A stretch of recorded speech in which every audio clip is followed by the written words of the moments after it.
My mother was of course delighted to see me, as I was her. She'd been bedbound for around 10 years. Maybe self-imposed, but now she had a hospital bed downstairs with an oxygen supply. I understand she had been very ill, but now seemed comfortable. A little too comfortable, as I booked for 6 weeks and didn't have another $4,000 to return for a funeral.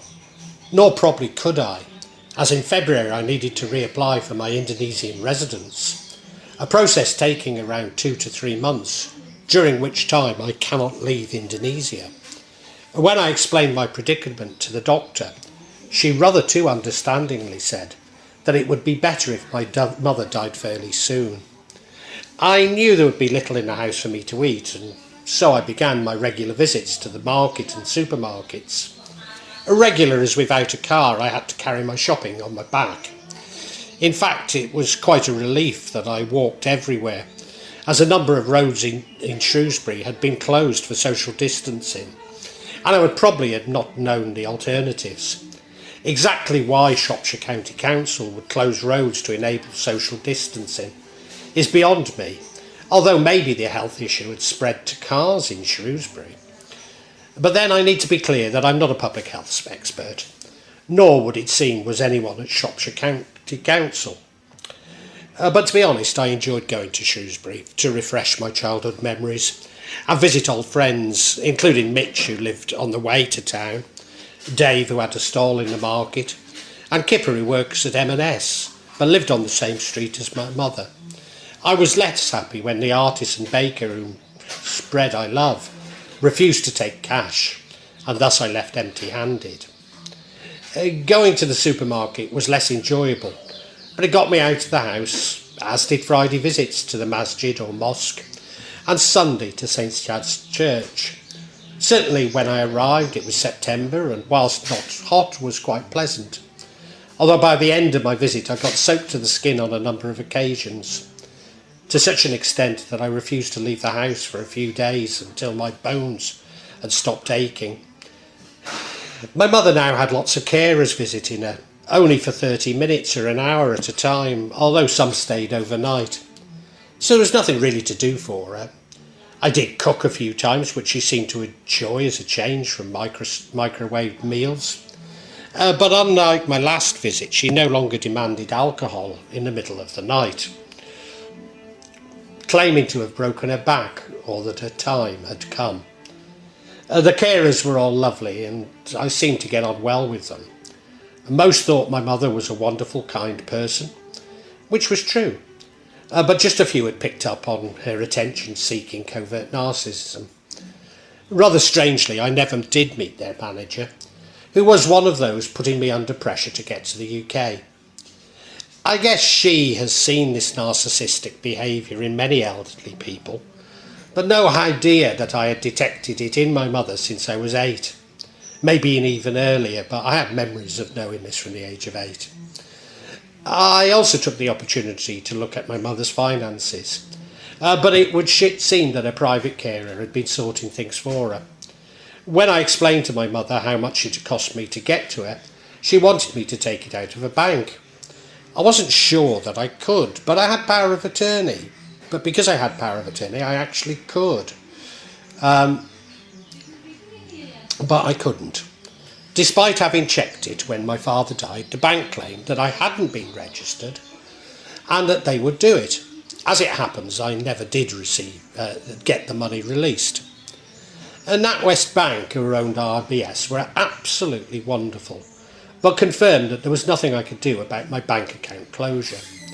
The RBS Bank branch in Shrewsbury had been closed many years previously, but they always gave me problems, complaining about how much cash I was depositing, always asking me, "Why don't you?" A ubiquitous response in the UK, meaning you should do what I do, as though we're all identical, with identical needs and even desires. I know what is cash for but to accept and dispense cash. Indeed, so many of my day-to-day problems seem to stem from me being untypical and not fitting the profile that digitised services are assumed to be for. But how many of us are typical and require generic solutions?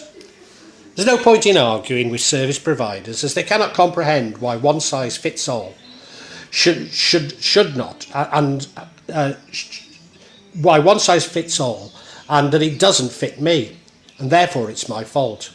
Increasingly, if you don't fit, you're no longer welcome as a customer. I know what is a bank without customers, or a government without citizens. In fact, the NatWest advisor was very amazed at how calm I was. But RBS had been playing games for years, I think trying to make me leave. So this was a logical conclusion. In fact, I'd reported them to the Ombudsman, who eventually explained to me that the bank was completely within their rights to treat me how they wanted. Which is, of course, what I had concluded about companies and governments. I know, what's an ombudsman for? My money is in the hands of strangers. Frank Kafka, Kafka's selected short writings. Maybe had I been a British political figure, I could have seen this action as more sinister and kicked up more of a fuss. Indeed, I might have got the Treasury to look into my problems rather than being fobbed off by an ombudsman. I might even have managed to get the bank to change their policy. But it's too late for me, and frankly, now I wouldn't urinate on RBS if they were on fire. Surely I'm not a politically exposed person, although maybe my association with Rose in Vietnam marked me out as one. If so, it's crazy. I'm a simple man who lives up a mountain and never went along with Rose's schemes. In fact, all my money came from businesses which provided services for the UK government. I've not earned anything since moving to Indonesia, but I have lost a lot of money. So, you see, there I go. When there is no transparency, it feeds our fears, which can be terribly self-destructive. Now, this really is an abuse of power.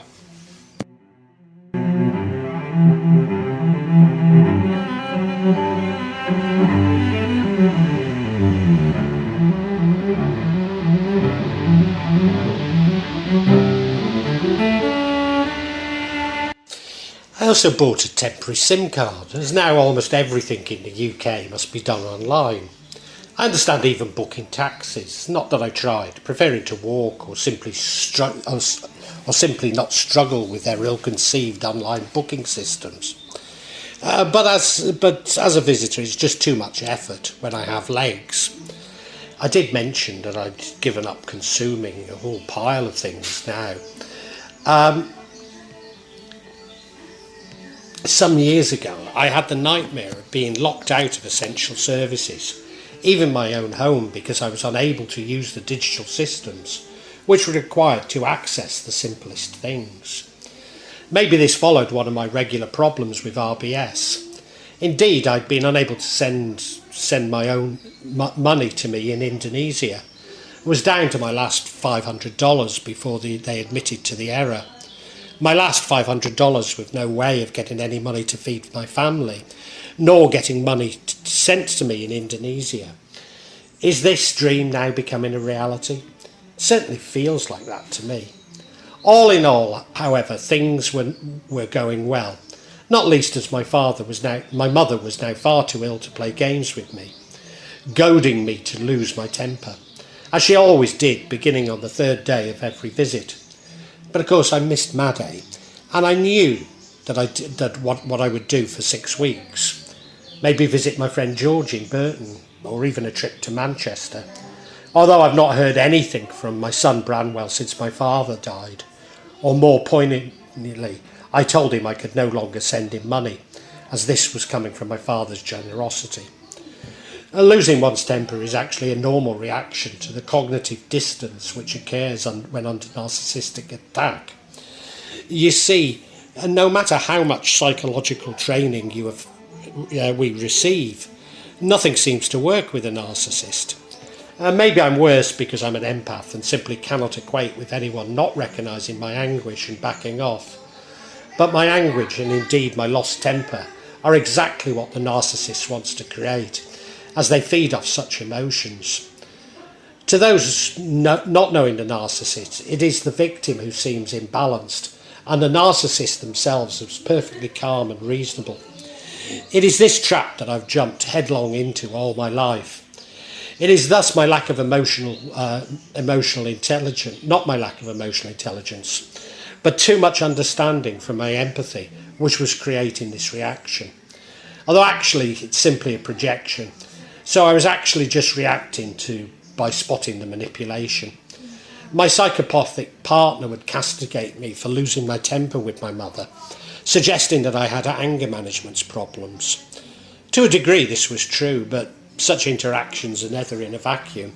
It was my reaction to narcissistic manipulation, a cry for help that I didn't know how to deal with such manipulation, a cry which will go unanswered by the narcissist, but of course pathologising it as my anger management issue makes it all the more pernicious, starting a vicious cycle. A cycle which one engages with at the hands of the manipulator. Contrary to how we see empaths really don't have a good understanding of the feelings of others. Their views of others are a reflection of the projection of their own feelings onto others. It's a part of their impulse to seek to please, when really empaths like Maddie and I should not attempt to project onto others and simply see their behaviour as part of the rich tapestry of life.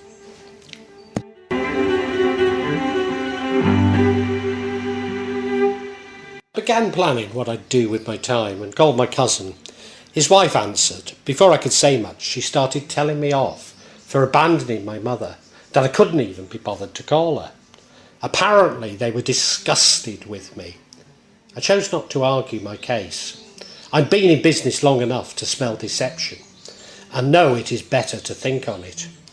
True, I'd not sent my mother a card, as the Indonesian post office seemed to have banned foreigners, nor had I visited her for obvious reasons. But I did call her every week, even though sometimes phone coverage made this difficult. In fact, my mother told me that it was my cousins who never visited, nor called her. This was a complete shock, not least when my cousins were very welcoming towards Maddie on her only visit to the UK. They'd urged us to go to Indonesia and forget about things in the UK. Not least had they been subjected to similar debt games before my uncle died. Indeed, we had sought escape from my mother's mischief by spending time with my cousins. As all the hotels in Shrewsbury were full, we were trapped. Trapped with my mother, free to try her best to end my marriage to the woman I loved. Nevertheless, my cousin's reaction did somewhat explain the limited communication between me and my cousins, even when we made contact. It seemed to explain why he had seemed a little frosty with me at my dad's funeral. But who had betrayed me? The most likely culprit was my covert narcissist mother herself, but she swore blind that she'd never do such a thing. This is a surefire indication of narcissism. Whatever was going on, my cousin, Mum's personal carer, the doctor and the carer's manager were definitely hiding something from me. It seemed to me that just maybe my father's will would be contested on the grounds that I'd abandoned my mother. I needed to see the solicitor. Whatever the truth, it might be a way of getting my mother to admit her part in what was going on. I'd already forgiven her, but wasn't happy with her dying with this on her mind. But the solicitor refused to see me, and despite being the executor of the estate, my mother still being alive was the client, and it was a conflict of interest to advise me. My mother had told me that there was something she wanted to tell me before she died. Now, I knew of a dark secret from my father, which could have been related to a few other potential secrets related to my father and his death, but she never touched on this. She did, however, keep bringing up my first real girlfriend, Julie. Had she played a part in our parting? I think it highly likely, but she never admitted this. You see, my mother had tried to end all my relationships, probably even with Sally, which truly did devastate me and took me some 30 years to get over.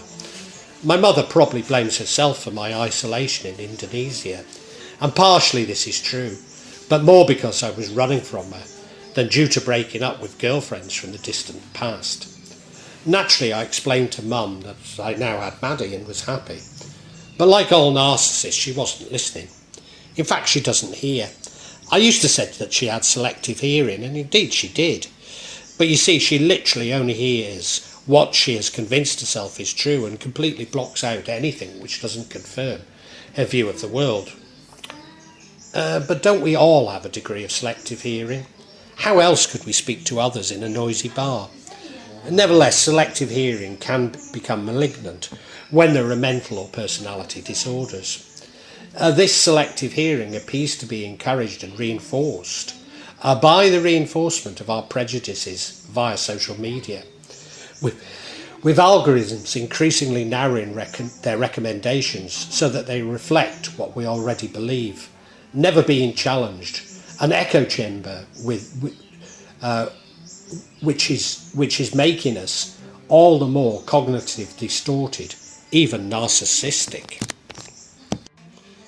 In fact, I knew from 20 years of abuse at the hands of my narcissistic partner that a narcissist's reality is not our reality. Although I'd already concluded that our reality is personal to us, but compared to that of the narcissists, it's a huge gulf. This highlights a difference to the psychopath, as a psychopath is premeditative and manipulative, whereas a narcissist may behave in the same ways, but these processes are unconscious. Thus my mother's interpretation of my life and chronicle of mistakes sees her as always at the centre, trying to prevent me from making another mistake, not being controlling and cursing them. Could the same not be true of the health crisis? It would take one or the best handful of manipulative psychopaths to get the world to believe that was blatantly untrue was true. The truth itself is negotiable, that there is no contradiction between their lies and the truth, which their superior knowledge allows them to understand, especially if they're being supported by armies of narcissists, either willing to follow or being mercenaries in the destruction of truth.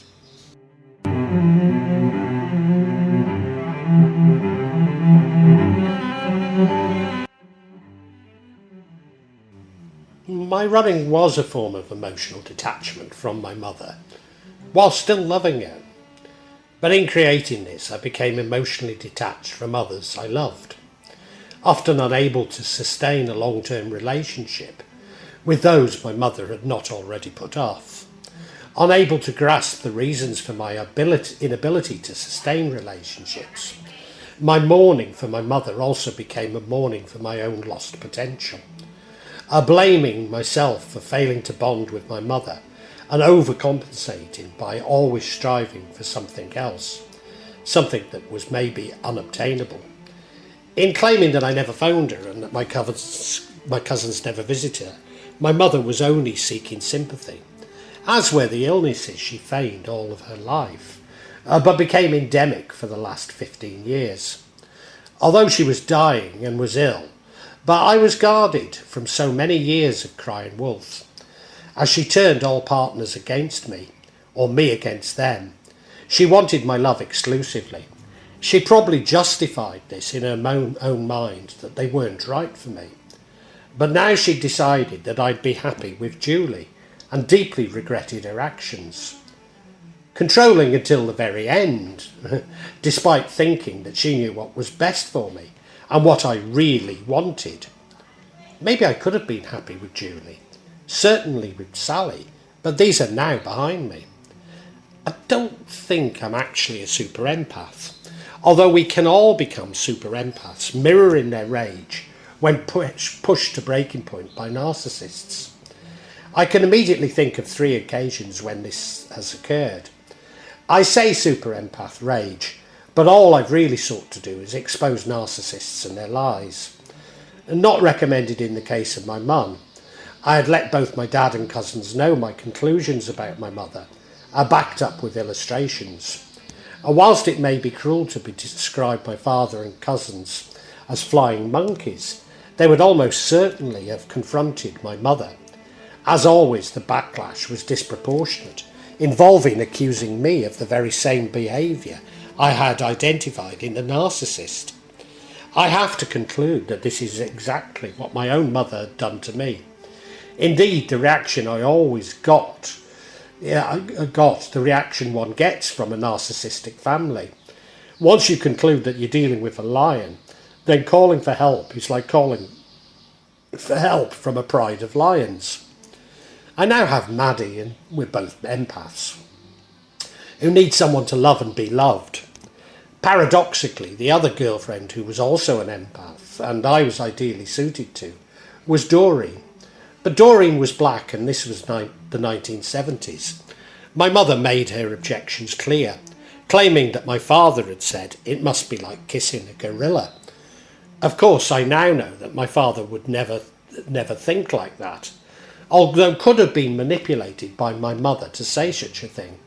Such as my narcissistic partner over 20 years would demand that I beat Branwell, although I never did, even giving me the words she wanted me to say to him. No, I never did beat Branwell, but by the same token, I hardly stood up for him. I'd refused to accept his mother's portrayal of events, but then also refused to accept the words of a child. I threw myself into work and providing for my partner and Branwell, having agreed that that was my role. This was my downfall, as when Branwell's behaviour became increasingly bizarre, how could I side with him? But that's exactly what my father had done with me, always seeing both sides to an argument and condemning my outbursts. But I'd been goaded into my outbursts by a narcissist, just as Branwell had been.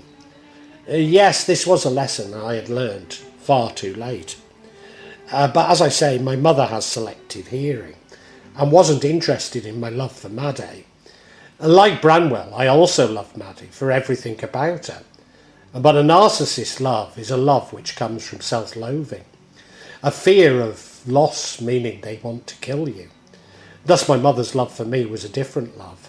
It was a love that demanded possession of me, not a healthy love which recognised the need to set your lover free. I was my mother's love object, not a son, nor a living person. And maybe this happened so that I could understand and comprehend better the world. For how else can we explain the mind control, imprisonment and forced compliance we all suffered during the health crisis and beyond?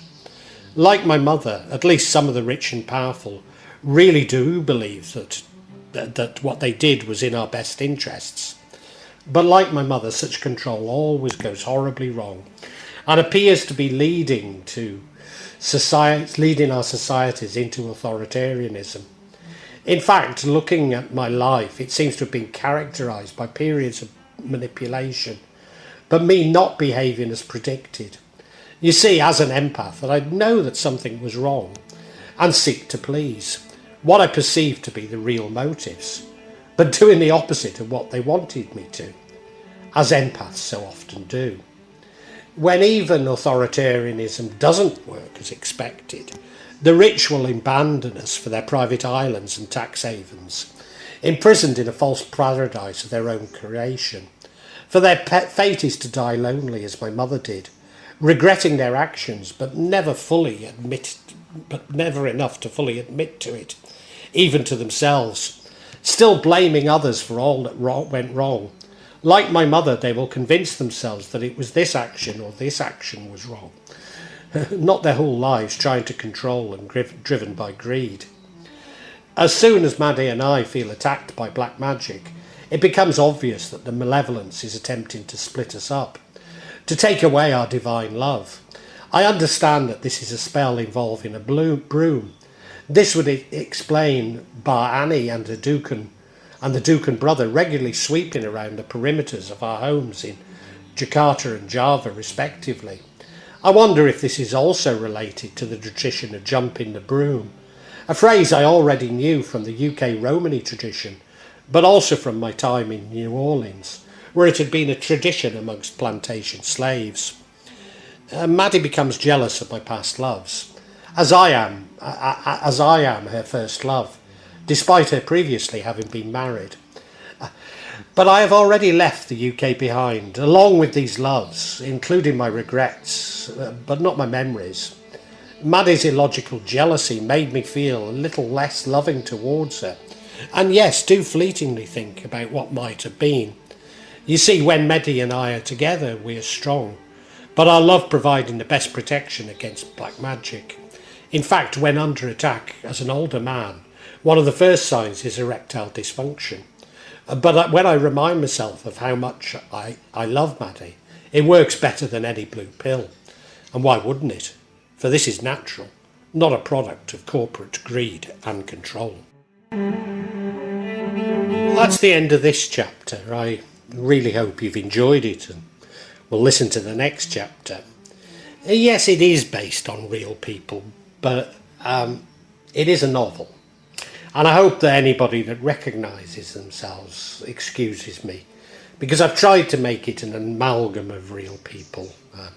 As I say, it is a novel, it's a yarn for your enjoyment.